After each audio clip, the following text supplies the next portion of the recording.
Market లో invest చేసి మీ డబ్బులు డబుల్ చేసుకోవాలనుకుంటున్నారా? సుందరరామిరెడ్డి గారి లైవ్ సెమినార్ కి అటెండ్ అవ్వండి.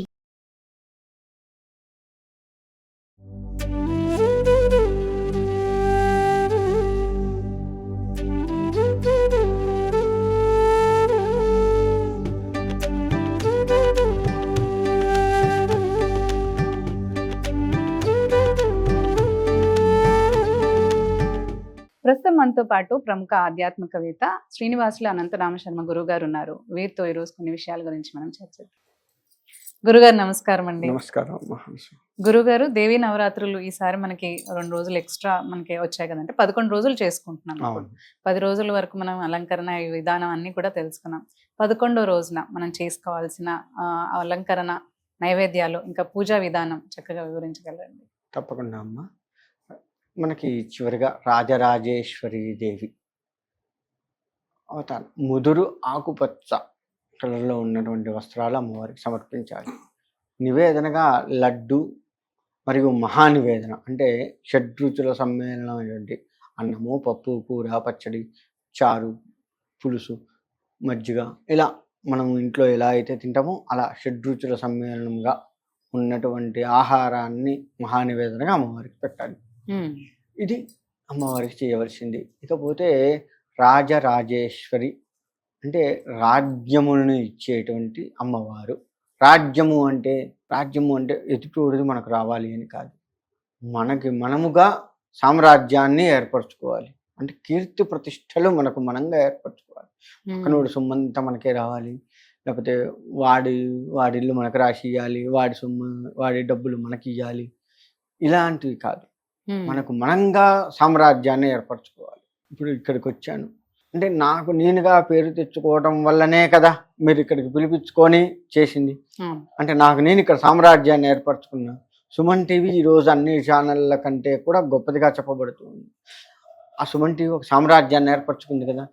సుమన్ టీవీలోనా అందులో జాబ్ వస్తే మంచిది, అందులో చెప్తున్నారంటే పెద్దవాళ్ళు, అందులో యాంకరింగ్ అంటే చాలా పెద్దోళ్ళే, ఈ విధమైనటువంటి మాటలన్నీ ఎందుకు వస్తున్నాయి? అది ఆల్రెడీ సుమన్ టీవీ అనేది ఒక సామ్రాజ్యాన్ని ఏర్పరచుకుంది. అందులో చేసే వాళ్ళందరూ గొప్పవాళ్ళు, అవునా కాదా? ఇలా వచ్చింది అంటే రాజరాజేశ్వరి యొక్క అనుగ్రహం. అంటే ఒక రాజ్యాన్ని ఏర్పరచుకుంది, మీడియాలో ఒక రాజ్యాన్ని సుమన్ టీవీ ఏర్పరచుకుంది. అలానే మనము కూడా మన చుట్టుపక్కల వారితో అందరితో పోల్చుకుంటూ ఒక రాజ్యాన్ని ఏర్పరచుకో. ఆయన దగ్గరికి పోతే సమస్యకు పరిష్కారం దొరుకుతుంది. ఆయన దగ్గరికి పోవాలి, ఆయన అడగాలి, చెయ్యాలి, ఒక ఏర్పరచుకుంటాం అనమాట. సామ్రాజ్యాన్ని ఏర్పరచుకున్నట్టు, ఒక రాజ్యాన్ని ఏర్పరచుకున్నట్టు అది అమ్మవారు ఇస్తుంది. రాజరాజేశ్వరి అంటే అది ఈశ్వరి అమ్మవారు. ఈశ్వరి అంటే మళ్ళీ అన్నీ ఇచ్చేది, అంటే మంగళప్రదమైనది. ఈశ్వరి అన్న అర్థం ఏంటంటే మంగళప్రదమైనది అని కూడా అర్థం. అంటే ఇలా సామ్రాజ్యం అంతా ఇచ్చి మంగళప్రదంగా ఉంచుతూ తన దగ్గరికి వచ్చిన వారందరికీ కూడా మంగళప్రదంగా ఉంచేది అని అర్థం. అందుకే రాజరాజ ఈశ్వరి, రాజరాజేశ్వరి అనే పేరు. ఈశ్వరి ఏ నామానికి లేదు, ఈశ్వరి అనేది ఇక్కడ వచ్చింది. మళ్ళీ దుర్గేశ్వరి అంటామా, దుర్గాదేవి అంటాం. లలిత త్రిపుర సుందరి దేవి ఈశ్వరి అంటాం, ఒక్క రాజేశ్వరి అంటాం. అంటే అన్నీ ఇచ్చేది. ఇంతకాలం మనం చేసిన పూజకి అన్నీ ఇస్తుంది ఆమె. చివరిగా ఇంతకాలం మనం పడ్డ తాపత్రయానికి ఫలితం వస్తుంది. అందుకే లడ్డూ నివేదన, లడ్డు పూర్ణత్వానికి చిహ్నం. తీయదనము లడ్డు. మళ్ళీ అంటే మనం పూజ మొత్తం కూడా ఒక అనుభూతి పొందినట్లుగా ఒక అనుభూతిని ఇస్తుంది. 10 రోజులు చేసిన పూజ, ఈ నవరాత్రులు మొత్తం కూడా ఒక ప్రత్యేకమైన అనుభూతి అని లడ్డు నివేదన. మహానివేదన కూడా అదే, పూర్ణంగా ఉంటుంది. అన్నీ పెడతాం అమ్మవారికి. మనం కూడా అన్నీ తింటాం కదా, సగం తిని సగం భార్యం. ఇప్పుడు అది ఫ్యాషన్ అయింది అనుకోండి. అసలు మామూలుగా చెప్పాలి అంటే మొత్తం అంతా కడుపు నిండా తింటాం. అంటే ప్రతిదీ కడుపు నింపేటట్టుగా చేసేది అమ్మవారు ఈశ్వరి, రాజరాజేశ్వరి. ఒక సామ్రాజ్యాన్ని ఏర్పరిచి సస్యశ్యామలంగా ఉంచేటువంటి అమ్మవారు అని అర్థం. కాబట్టి అటువంటి స్థాయి మనకు రావాలి అంటే ఓం శ్రీ మహారాజరాజేశ్వరి దేవతాయ నమః అనే మంత్రాన్ని మనస్ఫూర్తిగా జపిస్తూ అమ్మవారి పాదాలని ఆశ్రయిస్తే తప్పకుండా ఆ స్థాయిని ఇచ్చి మనల్ని ఉద్ధరిస్తుంది అనడంలో ఎటువంటి సందేహం లేదు. ఇక్కడ నవరాత్రుల్లో గొప్పతనం ఏంటంటే 9 రాత్రులు అవును. కదా, నవవిధ భక్తి మార్గాలకు ప్రతీక.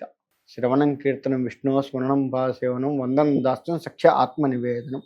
అంటే భగవంతుడి గురించి వినడం మొదలుపెట్టిన దగ్గర నుంచి భగవంతుడిలో ఐక్యం అయిపోవడం, ఆత్మ నివేదనం 9వది. భగవంతుల్లో ఐక్యం అయిపోవడం అంటే అంత ఇదిగా భక్తి మార్గం నడుస్తూ ఉండాలి. ప్రహ్లాదుడు చెప్పిన నవవిధ భక్తులు నవవిధ మార్గాలకు ప్రతీక. నవవిధ రాత్రులు ఒక్కొక్క రోజు భగవంతుణ్ణి కొలుస్తూ, అమ్మవారిని కొలుస్తూ, చివరికి అమ్మవారిలో ఐక్యమైపోయేంతగా మనం తయారు కావాలి అని నవరాత్రులు చేస్తూ ఉంటాం ఇక్కడ.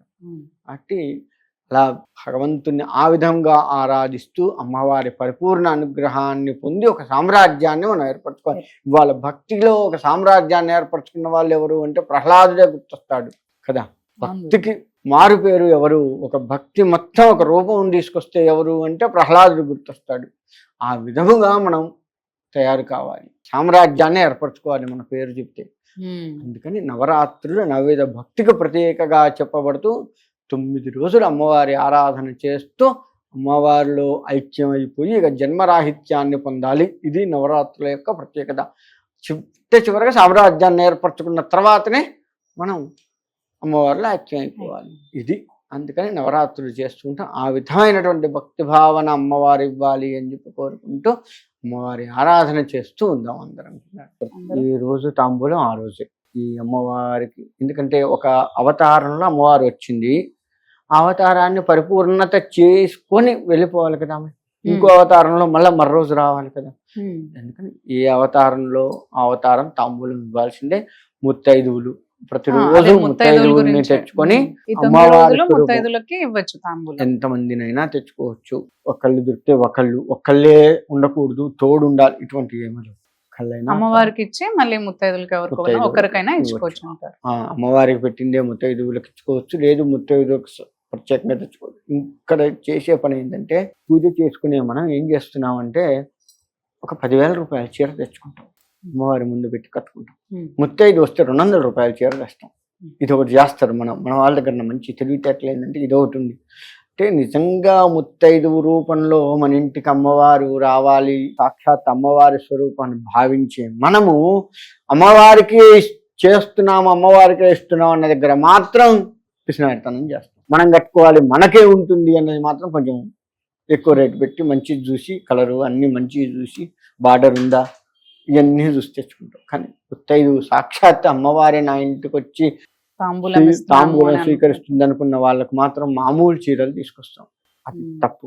చేతి ఏదైతే ఉందో బ్రాహ్మణులకు కావచ్చు, ముత్తైదువులకు కావచ్చు, వాళ్ళు వాడుకునేటట్లు ఉండాలి. హైదే ఉంది అని జాకెట్ ముక్కలైనా సరే వాడుకునేటట్లు ఉండాలి. మంచివి తీసుకొద్దాం. ఎప్పుడు ముత్తైదువులు శ్రావణ మాసంలో వస్తారు, ఈ అమ్మవారి నవరాత్రులు వస్తారు. ఎప్పుడు నువ్వు ముత్తైదువులను ఎప్పుడు పిలుచుకోవు కదా. కాబట్టి ఒకవేళ పిలుచుకున్న సత్యనారాయణ సంవత్సరం గృహప్రవేశాలప్పుడు పిలుచుకున్న ముత్తైదువులందరికీ ఇట్లా చెయ్యం కదా. మనం ముత్తైదు అమ్మవారి స్వరూపంగా నువ్వు భావించి చెయ్యవు కదా. ఒక్క శ్రావణ మాసం అమ్మవారి నవరాత్రులు తప్ప మిగతా ఏ నెలల్లో కూడా నిజంగా అమ్మవారి స్వరూపంగా నువ్వు ఎవరిని భావించవు, తిట్టి శాపిస్తాను తప్ప కదా. కాబట్టి ముత్తైదు అంటే భగవత్ స్వరూపం, అమ్మవారి స్వరూపంగా భావిస్తున్నావు కాబట్టి మంచిదే పెడతాం వాళ్ళకు కూడా. వాళ్ళు కట్టుకొని ఎన్నాళ్ళు అయితే ఆనందిస్తారో, ఎన్నాళ్ళు అయితే కట్టుకుంటారో, ఇది ఫలానా కీర్తి ఇచ్చిందిరా, వాళ్ళ ఇంట్లో పూజకు పోతే ఇచ్చింది, ఎంత బాగుంది, చూడు ఎంత బాగుంది, ఇలా చూసుకొని మురిసిపోతారు. చూసారా, వాళ్ళు ఎన్నాళ్ళు మురిసిపోయారో అన్నాళ్ల పాటు నీకు అమ్మవారి అనుగ్రహం వస్తూ ఉంటుంది. అది గుర్తుపెట్టుకోవాలి. ఇదే అనుకున్నారా, అక్కడితో ఆగిపోతున్నా అనుగ్రహం. నువ్వు పూజ చేసినంత వరకే పోతుంది, మిగతాదంతా ఉండదు.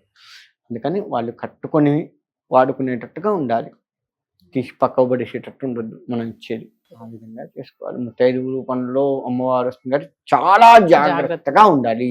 అలాగే గురుగారు చాలా చక్కగా పూజా విధానాలన్నీ కూడా మాకు తెలియజేశారు. అండ్ అందరూ కూడా ఈ పూజ నవరాత్రులు పూజ చేసుకుని అమ్మవారిని ఆశీర్వాదాలు అందరూ కూడా పొందాలని కోరుకున్నాను గురుగారు. ధన్యవాదాలండి. పరమేశ్వరార్పణమస్తు.